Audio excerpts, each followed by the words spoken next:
Hello students, तो चलते हैं आज के लेक्चर। आज का लेक्चर है अरिथमेटिक प्रोग्रेशन का लेक्चर नंबर 11, जिसमें हम पढ़ने वाले हैं प्रॉपर्टीज ऑफ एपी। हमने एपी को समझा, एपी के nth टर्म को देखा, sum of n term of AP देखा, और आज हम देखने वाले हैं प्रॉपर्टी ऑफ एपी। क्या देखने वाले हैं? प्रॉपर्टीज करो, एक तो प्रॉपर्टी है नहीं, बहुत सारी property. Properties of arithmetic progression. तो आपको प्रॉपर्टीज ऑफ अरिथमेटिक प्रोग्रेशन से क्वेश्चन कैसे आते हैं, उससे ले जाने से पहले हम कुछ इंपॉर्टेंट प्रॉपर्टी लिखवा रहे हैं। ध्यान से देखिएगा, समझिएगा चीजों को। पहली प्रॉपर्टी है, if a constant term is added और subtracted in each term of AP, then the new sequence is also in AP. ठीक है, अगर एपी में कोई कांस्टेंट टर्म हम ऐड करते हैं, मतलब मान लीजिए, पहले हम समझा देते हैं फिर लिखवा देते हैं, फिर पहले लिखवा दे तब समझा दे। बोलो, ठीक है, पहले लिखवा दे। तो if a constant is added और subtracted to an AP, then the new AP, new sequence, then the new sequence या प्रोग्रेशन बोल दें, progression, new progression is also in AP। मतलब ये, मतलब कि एग्जाम्पल लो इस पे। अगर मान लो इसमें है 1 3 5 1 3 5 7 9 11, ये एपी में है। बोलो, एपी हमने ले लिया, ले लिया ना एपी। अब कह रहा है कि कांस्टेंट टर्म इज एडेड और सब्ट्रैक्टेड। तो पहले एडेड वाला देखते हैं। अगर मैं सब में +4 करता हूं, ये एपी में है ना, अब मैं सब में +4 करूंगा तो ये क्या हो जाएगा 5, ये क्या हो जाएगा, ये क्या हो जाएगा, ये क्या हो जाएगा, ये। तो क्या ये भी एपी में है? बोलो, ये भी एपी में है ना? कैसे? तो 1 से 3, 3 से 5, 2 2 का कॉमन डिफरेंस था। यहाँ 5 से 7 से, इसमें भी 2 2 का है। कॉमन डिफरेंस में कोई अंतर होगा? हाँ, सेम कॉमन डिफरेंस, और एपी में भी है। तो इसमें एक टर्म और भी लिख सकते हैं, progression also in AP with same common difference, लिख सकते हैं कि नहीं? माने जो पहले कॉमन डिफरेंस था वही बाद में भी कॉमन डिफरेंस है। कैसा, सही लिखा हूं? अब इसी एग्जाम्पल में -4 करके देखते हैं। अगर मैं -4 करूंगा तो 1 क्या हो जाएगा, -3, ये क्या हो जाएगा -1, ये क्या हो जाएगा 1, ये क्या हो जाएगा 3, ये क्या हो जाएगा, ये क्या हो जाएगा। सब में से 4 घटा लिया। कांस्टेंट टर्म 4 ही नहीं हो सकता, 2 भी घटाओगे, 3 भी घटाओगे तो वही होगा, कोई दिक्कत नहीं है। बस सब में से वही घटाना। तो अगर 4 को जोड़ा तो भी एपी में था, और 4 को घटाया अभी भी क्या है, ये है एपी में, है ना। 1 3 2 का डिफरेंस, 3 से 5 2, ये -3 से -1 2 का डिफरेंस, +2 का। तो हमने देखा कि कभी भी कांस्टेंट टर्म ऐड करेंगे या कांस्टेंट टर्म सब्ट्रैक्ट करेंगे तो जो हमारा न्यू एपी होगा, न्यू प्रोग्रेशन होगा, जो न्यू प्रोग्रेशन होगा वो भी क्या होगा, एपी में होगा, और जिसके कॉमन डिफरेंस सेम होगा। क्या आपको समझ में आया? सेकंड नोट पॉइंट पे चलने से पहले मैं चाहता हूं कि आप इसको नोट कर लें। तो जैसा कि हमने अभी देखा कि if a constant term is added और सब्ट्रैक्टेड टू एन एपी। अच्छा, एडेड और सब्ट्रैक्टेड टू एन एपी का मतलब हो गया कि ईच टर्म ऑफ एपी, माने ईच टर्म ऑफ प्रत्येक टर्म में, इसमें भी, इसमें भी, इसमें भी, ठीक ना। each term of AP the new progression is also in AP with same common difference, ठीक है। ये प्रोग्रेशन की जगह आप यहाँ सीक्वेंस भी लिख सकते हैं, ठीक है। तो आप यहाँ लिखेंगे कि देन न्यू सीक्वेंस, क्योंकि कॉमा से है तो सीक्वेंस लिख सकते हैं ना, और प्लस से रहेगा तो सीरीज हो जाएगा। Sequence is also in AP, कोई दिक्कत। अब उसी तरह जैसे हमने एडिशन और सब्ट्रैक्शन का देखा, उसी तरह हमें मल्टीप्लीकेशन और डिवाइड का देखना है। लेकिन एक चीज ध्यान देना होगा कि मल्टीप्लीकेशन में 0 से मल्टीप्लाई नहीं करना है और डिवीजन में 0 से डिवाइड नहीं करना है। अब 0 से मल्टीप्लाई करेंगे सारा टर्म ही 0 हो जाएगा, फिर फायदा क्या। तो यहाँ पे सेकंड जो पॉइंट आता है वो ये आता है कि if a constant, if a constant term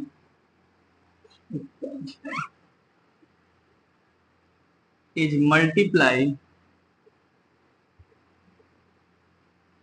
अच्छा कांस्टेंट के मान ले, के मान लो के से मल्टीप्लाई करते हैं, या फिर मैं एग्जांपल ले लूंगा, चलो रहने दो, के मल्टीप्लाई। और इफ ए कांस्टेंट, कैसा कांस्टेंट, नॉन जीरो कांस्टेंट लिख लेते। If a non zero constant, क्या पढ़ेंगे, if a non zero constant term is multiply और divide in each term of AP, then the new sequence में जो नया सीक्वेंस बनेगा is also in AP। Example मान लीजिए वही लेते हैं एग्जाम्पल 1 3, अच्छा 1 3 ले रहा हूं तो सोच रहे होंगे सर 1 ही 3 ले रहे हैं, तो ऐसे ले लो 2 4 5 भी ले सकते हैं, 2 5,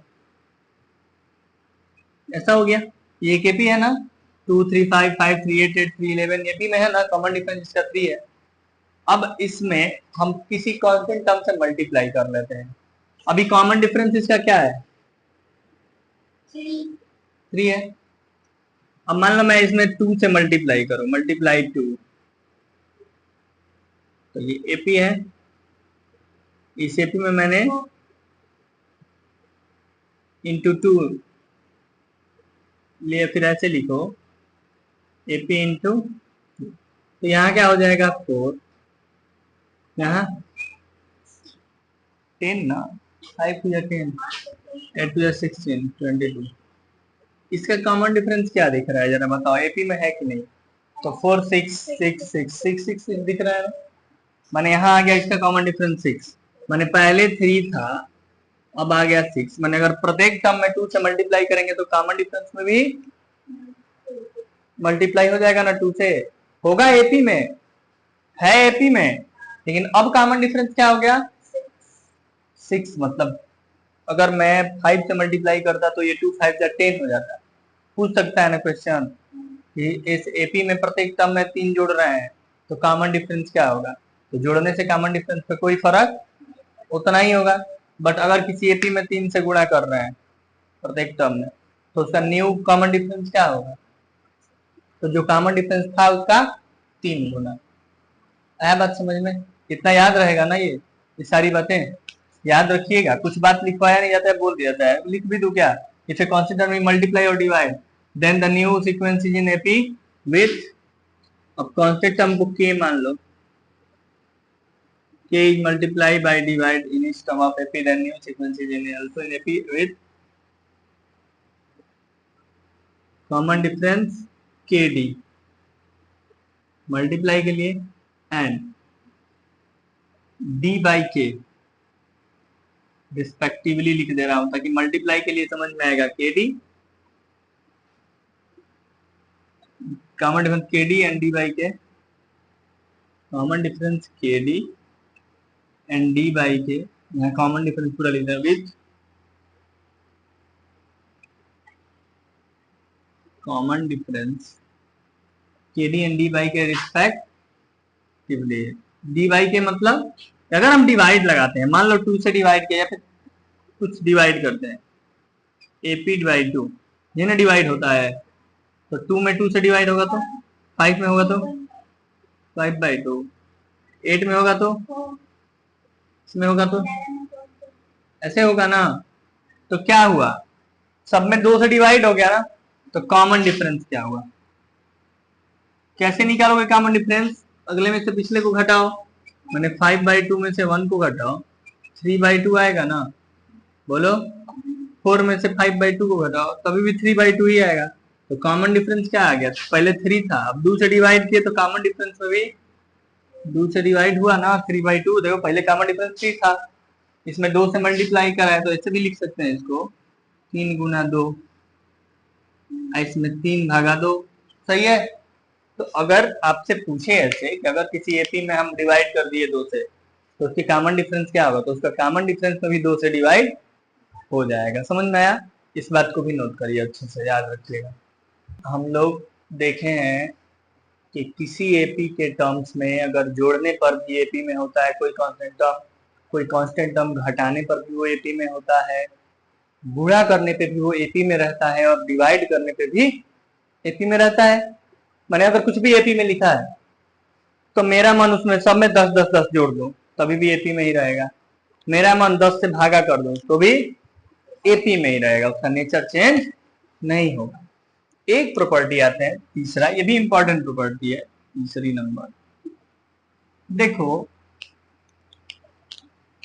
ये बताए भी थे एमसीक्यू, वो कुछ करा रहे थे क्वेश्चन तो शायद, कि अगर यहाँ 1 2 3 4 लिखा हो, अच्छा ये एपी में है कि नहीं, और फाइनाइट टर्म, कितना फाइनाइट, तो पहला और लास्टवा का जितना सम होगा उतना इधर से इधर और उतना इधर से। समझ में आ रहा है? 1 6 7 तो 2 5 7 तो 3 4 7। माने अगर वो एपी में है, तुम कैसा भी उठाओ एपी, 3 5 7 9 11 13, 3 और 13 तो 5 11 और 9 और 7, ये सब मिलके 16 ही आएगा। देखो आएगा ना। तो इसको हम लिख देते हैं, the term equidistance from beginning to end are equal to sum of first and last term. The sum of the term, इधर देखो पहले समझ लो, मैं लिखवा रहा हूँ, the sum of the term equidistant from beginning to end. equidistant from beginning to end मतलब कि इधर से दूसरा तो इधर से भी दूसरे का सम, इधर से तीसरा तो इधर से भी तीसरे का सम। The sum of the term equidistant from beginning to end is always equal to sum of first and last term, है कि नहीं? फर्स्ट और लास्ट टर्म का सम किसके बराबर है? The term equidistant from beginning to end. तो मैं इस बात को स्टेटमेंट में लिख रहा हूं, आपको समझ में आ गया ये क्या मैंने समझाया? हाँ, तो 5 रहेगा, 5 टर्म रहेगा तो क्या करेंगे, तो भाई 5 टर्म रहेगा तो इसे मान लो 1 2 3 4 5, 5 1 6 2 4 6 2 3 6, 2 से गुणा कर लेना, ठीक, दुगुना कर लेना, उसी को 2 बार जोड़ लेना। सही है ना? तो द टर्म लिखवा रहा हूं, the term equidistant from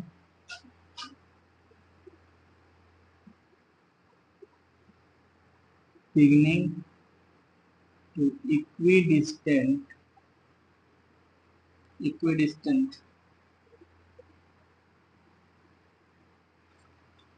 from end is always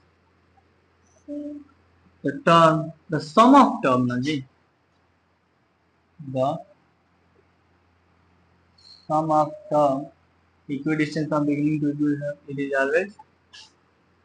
always equal to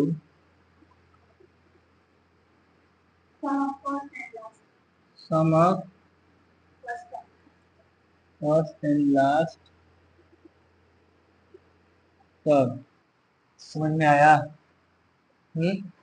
example तुम लोग लिख ही लिए हो, जैसे मान लो इसके नीचे अपने मन से कोई भी एपी लिख लो, चलो 2 9 16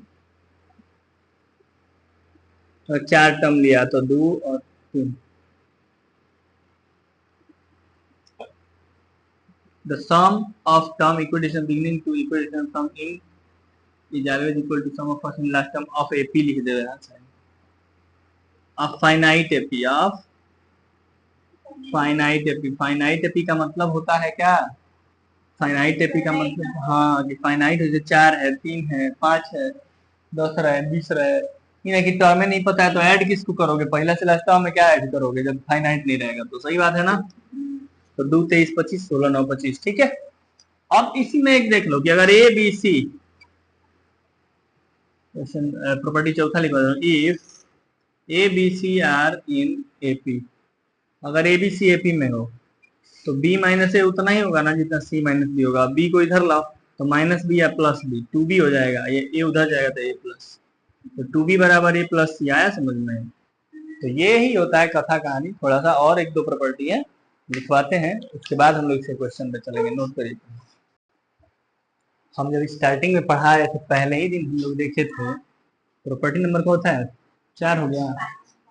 तो प्रॉपर्टी नंबर 5वां है कि जब हम स्टार्ट ही किए थे पढ़ाना तो बोले कि अगर nth टर्म आपको लीनियर एक्सप्रेशन में दिया हो तो वो एपी में होगा, और मैंने बताया था कि n का कोफिशिएंट जो होगा वही क्या होगा? उसका कॉमन डिफरेंस। वेरी गुड, इसको लिख लो तो ट्रिक में याद रहेगा कि if nth term of sequence is in linear expression, that is n equal to n plus b, then sequence n is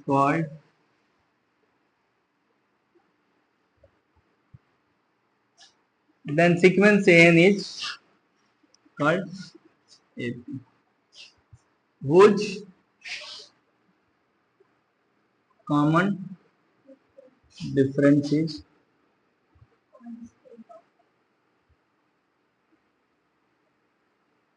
coefficient of n, that is यहाँ के लिए a। जैसे example 5x plus 3, 5x plus 4 दिया है, nth term बना लो, तो common difference क्या हो जाएगा?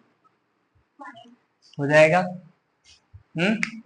नोट करिए और सुनो ना, इसी को अच्छा पहले लिख लो, जल्दी लिखो तो उसके बाद प्रॉपर्टी हो गया है। तो 6वां प्रॉपर्टी है कि if A sequence is in AP, A sequence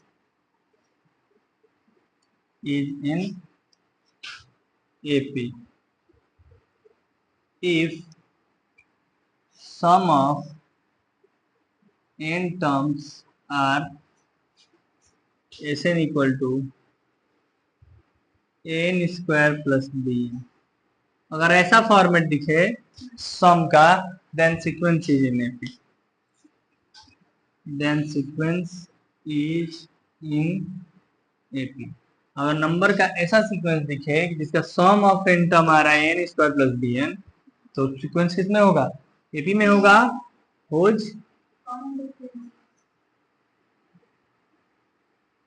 हम लोग निकाले थे भी कॉमन डिफरेंस, बहुत बड़ा आया था पहले, Sn माइनस Sn माइनस 1 करके n निकाले थे। कैसे निकालते हैं? n बराबर होता है Sn माइनस Sn माइनस 1, और फिर कॉमन डिफरेंस कैसे निकालते हैं? n minus n। तो ये करने के बाद हम लोग यहाँ से निकाले थे कि कॉमन डिफरेंस इज 2a। कैसे? हाँ लिख देते हैं, is double the coefficient of, that is यहाँ के लिए 2a, ठीक है। और एक प्रॉपर्टी और है, एक अगर कोई एपी है ना, देख लो जरा इसको भी, अगर मान लो ये एपी है 1 2 3 4 5 6 7 10, ये एपी है, तो अगर रेगुलर इंटरवल पे कोई term chosen at regular interval of an AP, then it also form AP, या आल्सो एपी बनेगा। तो आल्सो, जैसे मान लो कि मैं इसमें से टर्म ले रहा हूँ, दूसरा टर्म ले लिया, पहला छोड़ के दूसरा लिया, तब तीसरा छोड़ के चौथा ले लूँ, चौथा के बाद पांचवा छोड़ के छठवा ले लूँ, छठवा के साथ एक एक छोड़ के अगर ले रहा हूँ, एक एक छोड़ के अगर ले रहा हूँ, तो भी ये क्या बनेगा, 2 4 6 एपी ही बनेगा। तीन तीन छोड़ के लेता तो क्या लेता, 3 फिर 6 फिर 9, ये भी क्या बनेगा, एपी ही बनेगा ना। समझ में आ रहा है। तो अगर रेगुलर इंटरवल पे कोई टर्म चूज करके ले रहे हो तो एपी से, कहां से, किसी एपी में टर्म्स लिखा गया है उसमें से रेगुलर इंटरवल पे कुछ ले रहे हो तो वो भी किसमें होगा, एपी में होगा। तो इसको नोट कर लीजिए इन दोनों, फिर हम क्वेश्चन पे चलते। देखिए इससे क्वेश्चन कैसे आते हैं, प्रॉपर्टी से क्वेश्चन कैसा आता है। हमारे पास क्वेश्चन में गिवन है कि if A B C are in AP, A B C AP में है। अगर ए बी सी एपी में है तो हमको शो करना है, प्रूफ दैट कि 1 by B C, 1 by C ए और 1 बाई ए बी एपी में होगा कि नहीं होगा, प्रूफ करो। ठीक है, नहीं होगा तो कह देंगे नहीं प्रूफ होगा, हो नहीं हो रहा है। तो ये बताओ 1 by A B, 1 by B C, 1 by C A, 1 by A B है। तो अगर if A B C are in AP, तो ए बी सी ये एपी में होंगे। और अगर ये एपी में है तो अभी मैंने क्या सिखाया आपको प्रॉपर्टी में, हाँ नहीं, एक और सिखाया कि किसी चीज से डिवाइड करेंगे तो भी एपी में ही रहेगा। किसी नंबर से डिवाइड करते हैं, लेकिन हाँ तीनों में सेम नंबर से डिवाइड करिए। 100 से करें तो तीनों में 100 से करें। तो अगर मैं divide A B C then A upon A B C, B upon A B C और सी अपन ए बी सी, और ऑल्सो इन एपी होना चाहिए कि नहीं होना चाहिए प्रॉपर्टी से। ए से ए गया तो क्या आया, 1 बाई बी सी, बी से बी गया तो आया 1 बाई सी, से सी गया तो 1 बाई, आया ना, और ऑल्सो इन एपी। बोलो, तो हम कहेंगे ना कि ये एपी में है। एमसीक्यू में बहुत पूछता है। ठीक है, तो ये समझ में आया। हो गया, नोट करना है कि सेकंड करो, सेकंड वाला भी कर देता हूं तब नोट कर लो। देखो चलो पहले नोट कर लो। नंबर क्वेश्चन क्या है हमारे पास, पहला इजी था, समझ में कुछ था ही नहीं, बस प्रॉपर्टी देखो कैसे यूज हो रहा है। सेकंड नंबर, हमको तो बस यही ना पता है कि A B C are in AP. अगर ए बी सी एपी में है तो तीनों में से कोई चीज घटाओगे फिर भी एपी में होगा। तो ए में से क्या घटा दो, ए प्लस बी प्लस सी, बी में से क्या घटा दो, ए प्लस बी प्लस सी, और सी में से क्या घटा दो, ए में से घटाओगे तो ए में से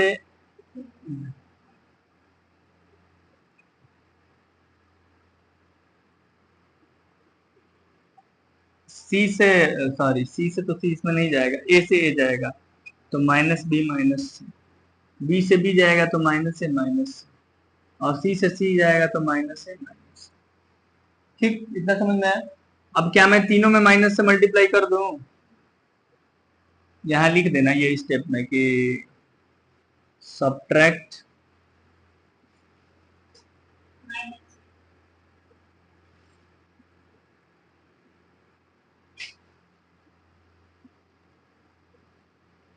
फ्रॉम इच टर्म, यहां लिखोगे कि मल्टीप्लाई -1 इन इस टर्म, माइनस से मल्टीप्लाई करोगे ये हो जाएगा बी प्लस सी, ये हो जाएगा ए प्लस सी, और ये हो जाएगा ए प्लस बी। क्या यही करना है क्या, आ गया ना। तो ये भी एपी में होगा कि नहीं होगा, होगा ना। तो इसको भी नोट कर लीजिए पहले। इसमें थर्ड क्वेश्चन क्या है, थर्ड क्वेश्चन भी हम कैसे करेंगे, प्रॉपर्टी का यूज करके ही करेंगे। तो हमको प्रूफ करना है a into 1 by b plus 1 by c, b into 1 by c plus 1 by, और c into 1 by a plus 1 by b. Check करना है एपी में है कि नहीं। तो ये बताओ अगर ए बी सी आर इन, तो अगर ए बी सी एपी में है तो a upon A B C B upon A B C और सी upon A B C are also in AP. क्यों? क्योंकि हमने डिवाइड कर दिया तीनों में किससे, एबीसी से। तो ये हो जाएगा 1/BC, जो कि मुझे पहला लाना था, 1/AC और 1/AB आर ऑल्सो इन। और जब ये भी एपी में हो गया भाई, तो मैं ऊपर भी तो कुछ भी मल्टीप्लाई कर सकता हूँ। तो मैं ऊपर में a B plus b c plus A C upon b c, a B plus b c plus A C upon a c, और a B plus b c plus A C upon A b, ये are also in AP. बोलो बोलो, है कि नहीं? अपने मर्जी से करते जा रहा हूँ। तो बीसी से इसमें सब में डिवाइड देंगे तो ए बी अपन बी सी या a C upon b c, a b upon b c plus A C upon b c. ये तो बी सी अपन बी सी 1 हो जाएगा। क्या बाबू आ रहा है ना? उसी तरह ए सी में ए बी में ए सी से देंगे तो ए b upon a c plus b C upon a c, और ए सी अपन ए सी, बोलो, और ए बी से ए बी में देंगे तो बी सी, बाद में लिखेंगे इसको, बीसी में ए बी से देंगे तो B C upon A B plus A C upon A B, और ये +1 हो जाएगा ना ए बी अपन ए बी। अब सब में से एक घटा दो, सब में से एक घटा सकते हो कि नहीं? हाँ, तो इसी स्टेप में करूं थोड़ा सा, -1 और यहाँ -1 कर दिया तो गायब हो गया ना। अब जब गायब हो गया तो यहाँ क्या बचा, बी से बीच गया ए बाई एस, ए बाई, और ये प्लस सी से सी गया तो ए बाई, यहाँ ए से ए गया तो बी बाई सी, सी से सी गया तो बी बाई ए, और यहाँ सी बाई, और यहाँ प्लस है ना बी। अब ये दोनों में ऊपर ए कॉमन है तो इसको लिख सकते हैं 1/C प्लस 1/B। तो चूंकि 1/C प्लस 1/B लिखो या 1/B प्लस 1/C लिखो, बात तो बराबर है। ऊपर से b कॉमन तो 1/C प्लस 1/A, और यहाँ c कॉमन तो 1/A प्लस 1/B, और ऑल्सो इन AP। होगा कि नहीं होगा? होगा ना।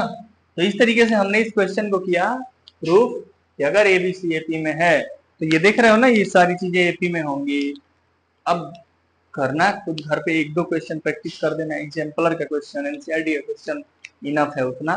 तो मिलते हैं कल। कल हम लोग पढ़ेंगे अर्थमेटिक मीन कैसे निकालते हैं, कितना मीन ए बी के बीच में होगा, उसका कॉमन डिफरेंस क्या होगा, सारी बातें करेंगे। तो बने रहिए हमारे पास। थैंक्स फॉर वॉचिंग, मिलते हैं कल।